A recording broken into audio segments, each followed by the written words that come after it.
Am I really that much to handle? Breaking these niggas down like a hammer. You don't really know you. So hi guys, pagpasensya niyo kung amoy na tang boses kaya gusto ko magpa-open boses pero amo na ko talaga niya tang boses. Char, bali amoy nila nagkaganapan kaninan mga alas 10 aga mga di kumato kami Robinson Road kami filman nga nagagana. Bali niya kang kasi niya mamaman ko magbayad ka daw ko ng ticket exempted ka na daw ko no hit project. So syempre not na direct exempted yung project na talaga ito ay dapat madire. So ako syempre mabayad kita kay para less than work kita at mga project na i-receive po. Yes. Pero yung magtitikang na hindi that film kay mag-aalas 10 na so nakakatanaw ka mo kadamot tao diba Robinson Road for the first time.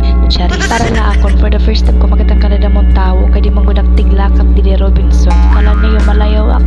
Dere pok malayaw. Bali ni nga mga oras kay ginatag ko na nag-ticket patent parent consent. So syempre di kat makakasulod nuray kahadto diba. Tapos may anak rikatangan na naman ako na nahimo din day. Cinema 3 na kasay namon pero ang ginsudlan cinema 2. Bahan waray na kami makapansin na ginsusod lang kay damon tawo nga nagpakapila. Tapos napuno na po na kita na so ato kumato na lang kami igbaw na kita ng mga classmates. Pero yung mga nga ng cinema di natin gibawal mangyay mag-cellphone na sulod ngayon mag-video. Kailangan nato next stop kay buutan kita ka ato security guard pa kita dakton.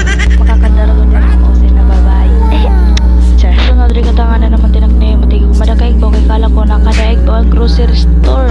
Aray ko nakadangay na ubos mo pinakinakitan ko ng sangkay nga tagabong kay nga maarte niya Robinson pasikod-sikod na mapatakpak tatol-tol nga to ko na dapit kay gutom na gud man ni na babae. So kailangan niya pamatin pagkaon. Balit ang kalawasan nga hindi na namimilihin ko adkan on taging bibiling titicheria. So amo na naging palit. Tapos sa lusada magwana na di na grocery store paglikot-likot. Tapos sa sarangay nagtapalit titicheria. Kasi talaga na babae. Magdalalang niyo din ako mag-inanong nila sige taglibot-libot basta kita na lang niyo. Comes to be my turn, could you shine it down here so when I die, which I must do, could it shine down here with you? 'Cause my love is mine, all mine.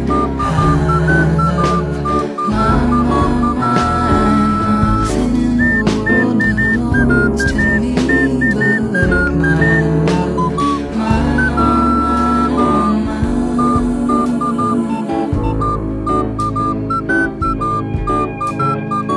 Matibayakan ko pa yung hasta ginababaya. Lalo siya magbuwan na din na paglibot-libot ang grocery store. Tapos dako lang nga napatalag na papalit nga uusalay ito dahil. Diba? Astig talaga. Tapos masama pa ito din na nagkuha na ako din. Nag-a-assist kinag-kirate din na igbaw lang. Bakit lang yung sala nagkipalit kinigaw ka nagkikiray siya. Maway daw nagpira siya. Paggawas ko grocery store na lang po sa nalan ni Mila to siya. Siyempre nakilalang ko daw niya kay sangkay ko lang iya. So gitawag ko era pudo po ni Ray Andrea Karil. Hanaman kiyan. So lumapa ko era nga naging magpudo-pud lang na kaira. Tapos ka mo na to kumantera ng awan niya. Tapos ali na pabili na nga diya. Sulod niya mapapaso agawas. Hindi ko kaya. Nagpapabili na nga di nagmuni-muni. Nagula kaira. Kaya siyempre alapat pasensya na babae. Uy, dito lang muna aking vlog. Thank you for watching. Bye-bye. Love you, ma. Am I really that much to handle? Breaking these niggas down like a hammer. You don't really know